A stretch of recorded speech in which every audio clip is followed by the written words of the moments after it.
I'm excited to show you how to register for solo and ensemble on the brand new OMEA website. The first thing you need to do is go to the OMEA website and log into the members area. From here, you will register for solo and ensemble. When you do, it'll take you to this page. This image will be replaced by the video you're watching right now. And if you scroll down, there are some buttons here on the bottom. This first button is the list of things to fix. It's important to note that this old system was not built in 1 year, and neither will this new system. Through this link will be our prioritized list of bug fixes, features we're going to add, and our progress on completing them. As we complete the fixes and features and improvements, we'll add them to the updates to keep you updated for what's changed since you've been here last. On the far right, if you find a new bug that's not listed in the list of things to fix, you can submit a new bug report right there to let us know, and we'll add it to the list. I can't say it's going to be prioritized as high, but we'll add it to the list on the things that we'll get. Up here on the bottom, you'll also see a way to contact the High School Affairs Chair or the Junior High Affairs Chair. The High School Affairs Chair is in charge of all high school events, solo and ensemble and large group. And this junior high is the same way, but for junior high events. If you have any questions about your particular event, they will be happy to answer it. We work closely together and we'll work with you to get an answer to your question.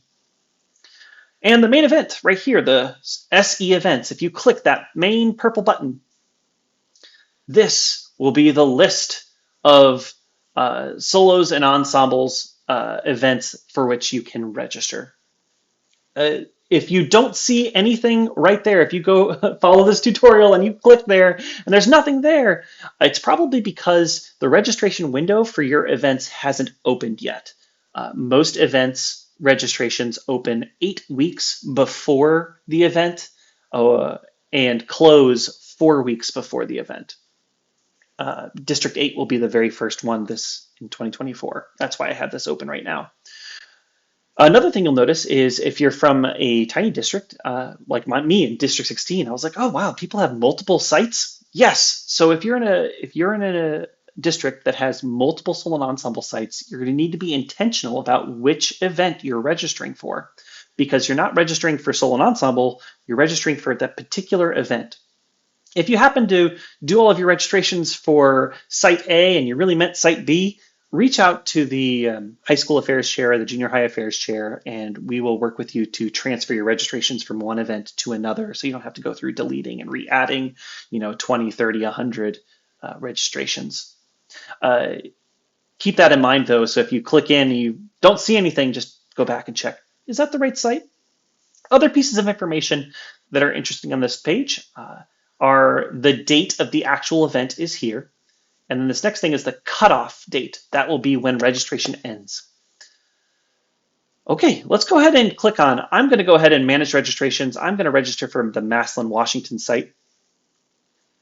And the very first thing that we're going to need to do is we're going to need to add accompanists and schools. So let's go ahead and add a school right now. Looks like someone has already started registering for this event from Somewhere High School. If I also taught at Somewhere High School, I could just go ahead and click to add that school right now, and it would just add it to my list. But I don't teach at Somewhere High School. I teach at Somewhere Else High School, right next door. You don't need to add the city or state, but it's helpful if you have a district where there are names like the Northeast High School, and there's like 6 of them. That might be helpful. All right, add that to my list of schools. All right, I got a school there. Now, my accompanists that I know are going to be accompanying my kids. I'm going to go ahead and add in Ray Charles. If there was another person that has the same accompanist, they would appear right here on the left. If you are using the same accompanist as another person, make sure you're using the same record. You don't want to be creating multiple ones. You will know that because you'll see them on the left. And if you see them, instead of adding them here, you'll add them over there. CHR. I have no idea how you spell it. I'm going to hit add new. That's going to be good enough for me. All right, so I have an accompanist. I have a high school. Let's go ahead and add participants or add performances to my registration. I'm going to go ahead and click. First thing I need to do is give my performance a name. I'm going to register a solo for Samantha the Hint. My school is automatically populated because I only teach at one. The level is automatically populated because there's only high school solos here at this event. In the old system, this is where things kind of diverge, where you entered in a song code, and based on that song code, it kind of pulled in a bunch of information. The new system doesn't work quite that way yet. It's on the list of things to add, but until then, this is how we're going to add them. You're going to just follow straight down the bottom. Is it a solo or ensemble? I'm going to say it's a solo.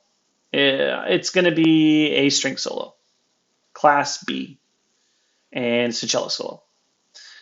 The number of performers is how many people are going to be playing in this solo or ensemble. Solos are going to be one, obviously, but if you have an ensemble that is like a woodwind choir, it's important that you make sure you check this number of performers so the event chair can know how many chairs and stands to have for your room. If you enter a number of performers that is not allowed for this performance type, like 100 people are playing this cello solo, when you go to hit continue, it'll error. The good thing about all of the errors, or most of the errors, is that they're pretty descriptive. You just read the error, use the back button, and fix up what's wrong, and then you can hit continue again. I'm going to go ahead and add the accompanist before I do. This is where you add time requests. I'm not going to add one right now. And hit continue. No error. Yay. Okay, on this page, this is where you're going to select the piece that Samantha is going to be playing. It'll auto-populate everything on the Class B list from the cello solos. And I'm going to go ahead and say she's going to play Concerto number 4.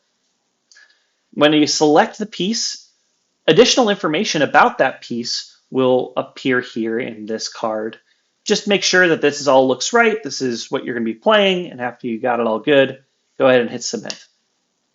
Excellent. So you can see my solo. I've registered it right there. I can update this solo or delete it. If I wanted to update it, it just goes through the same flow, but everything's populated again. Like instead of Concerto number 4, actually, she's going to be doing Melodies of Old Master.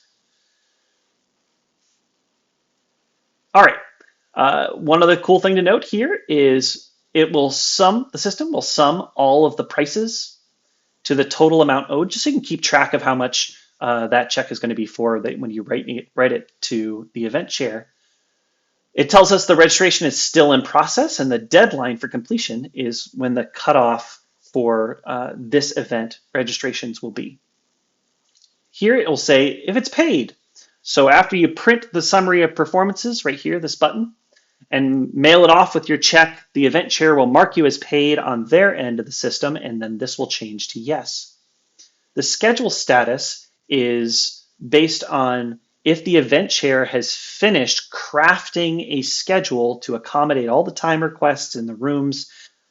Once they have finished the schedule, the master schedule, and finalized it, this will change to finalized.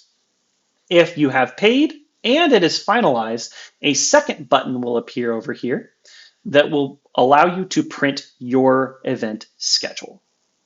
I would click on Summary of Performances right now, but right now it's broken. It's on the list of to fix right near the top. It'll be fixed before you need it. With that spirit, I want to say thank you for all of the grace you've shown all of us. If you have any questions, please reach out to the affairs chair as your site, your event chair, or your district president. We're all eager to help you and have a successful experience with the system as we are all learning and building this new system together.